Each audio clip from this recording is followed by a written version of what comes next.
Lena had always been a solo traveler, the kind who found comfort in unfamiliar cities and fleeting connections. A digital marketer by day and a content creator by night, she made a living working remotely from cafes and sharing her travel experiences online. After wrapping up a short contract in New York, she decided to take a detour and spend a quiet weekend in Salem, Massachusetts, a place steeped in eerie history and local lore. She combed through Airbnb listings, drawn to one particular house as a colonial-era home preserved in its original style, with creaky floorboards, velvet curtains, and a bedroom lined entirely with antique mirrors. The listing's title read, "Sleep Surrounded by Vintage Elegance." The photos were surreal: gilded frames, delicate furniture, and a room that looked like it was plucked straight out of the 1700s. She booked it instantly. When she arrived, it was already dusk. The air was thick with the scent of wet leaves and chimney smoke. The host, an elderly woman named Myra, greeted her with a soft smile and slightly tired eyes. "You're the only guest this weekend," she said while handing over the old-fashioned brass key. "Enjoy your stay," but her voice trailed off, then shifted. "The mirror room can be a little strange. Just don't move anything. Especially the center mirror." Lena chuckled politely, assuming it was a Salem-style marketing tactic. "Sure," she said with a grin, brushing it off. The house was beautiful but carried a weight, as if its walls held too many memories. The floors creaked with every step, and the air was cooler than she expected, even with the heater on. When Lena entered the mirror room, she paused at the doorway. The photos hadn't done it justice.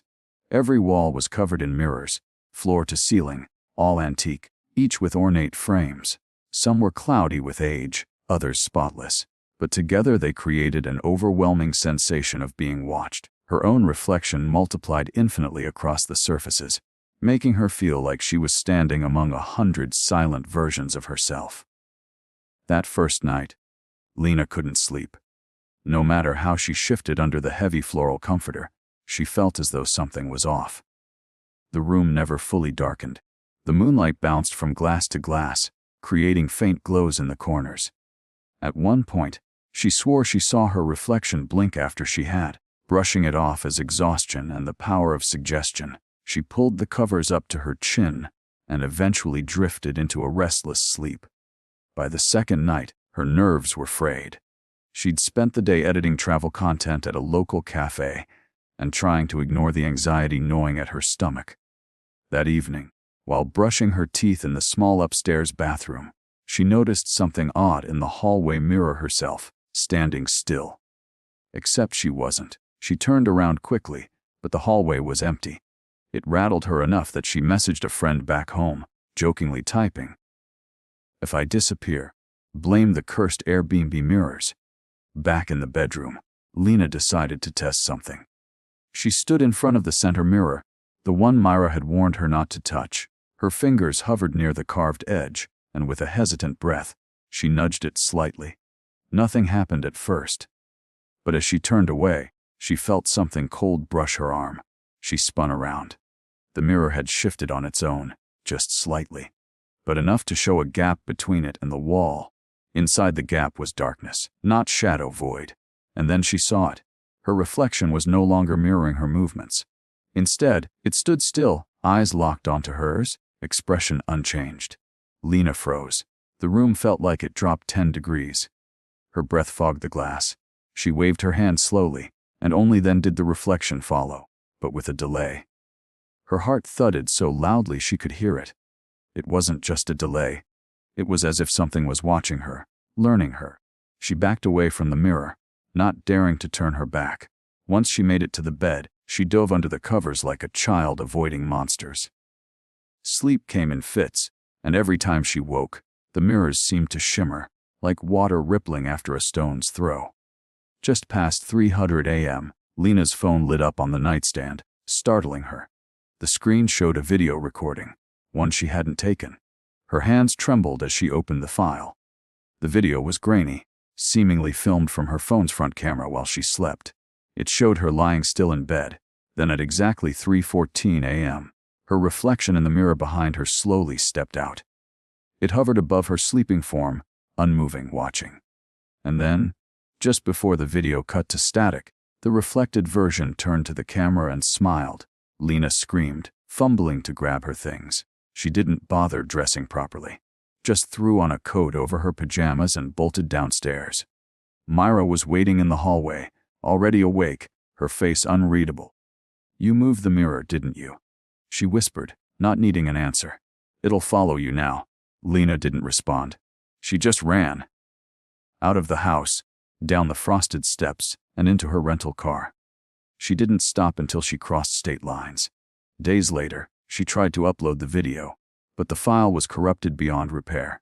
Her camera roll was empty, except for one new photo she hadn't taken, of herself, sleeping in bed, with dozens of reflections behind her. All of them were smiling.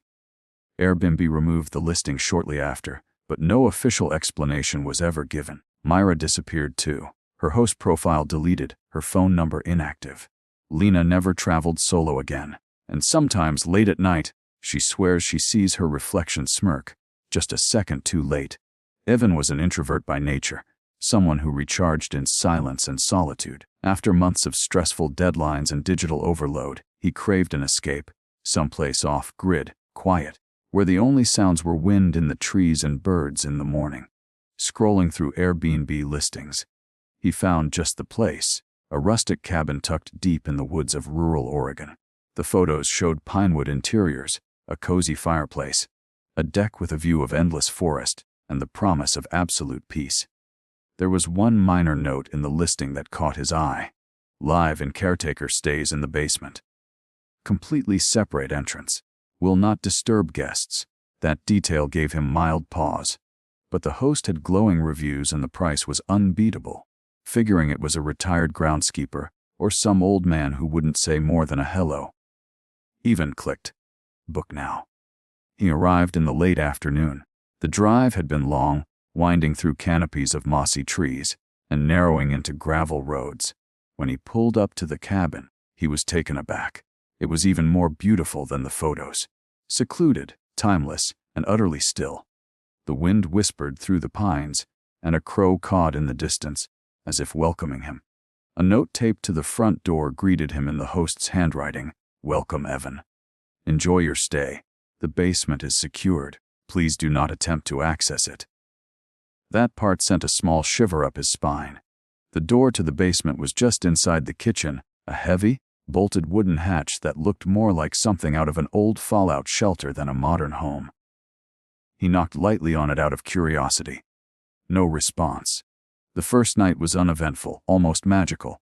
Evan curled up by the fireplace with a book and a glass of wine.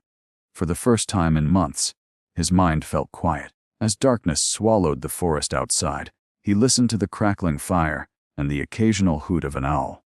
Around midnight, he retired to bed. The silence was total, so thick it felt like a blanket.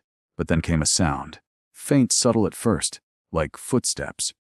Below him, Evan sat up in bed, the sound growing clearer, pacing slow and deliberate beneath the floorboards. A few creaks, a drag, then nothing. He remembered the caretaker and exhaled, brushing it off, probably just an old man moving around down there. He rolled over and went back to sleep. The next day, he explored the surrounding woods, took photos for his blog, and returned home before dusk. That evening, he sat on the deck, watching the sun dip below the trees. As he stepped inside to make dinner, he caught something out of the corner of his eye. A face in the window reflection. It was gone before he could turn. Probably his own, or so he told himself. That night, the noises returned. He woke to heavy breathing. Not his own. The kind that sounded wet and labored, like someone struggling for air, just beneath the floorboards. Then came the dragging again, louder this time, accompanied by a dull thudding sound, as though someone were banging a fist slowly against wood. He stared at the ceiling, heart racing, then sat up, listening closely. The basement door creaked ever so slightly. He crept into the kitchen with his phone flashlight, its beam flickering against the dusty surfaces. The basement door was closed, the bolt still locked. But there were scratches on the wood. Long, deep, and fresh. He leaned closer. They were claw marks, not like a pet dog's random scratches. These were deliberate, symmetrical. 5 long streaks, as if someone, or something, was trying to get out. Evan didn't sleep that night. He kept the lights on and clutched his pocket knife beneath the covers. By morning, he decided to message the host. "Hey, just confirming. There really is a caretaker in the basement, right?" Minutes later, a response pinged back, "No. That part of the house hasn't been entered in over a year. Please don't try to open it." His stomach dropped. "Then who's down there?"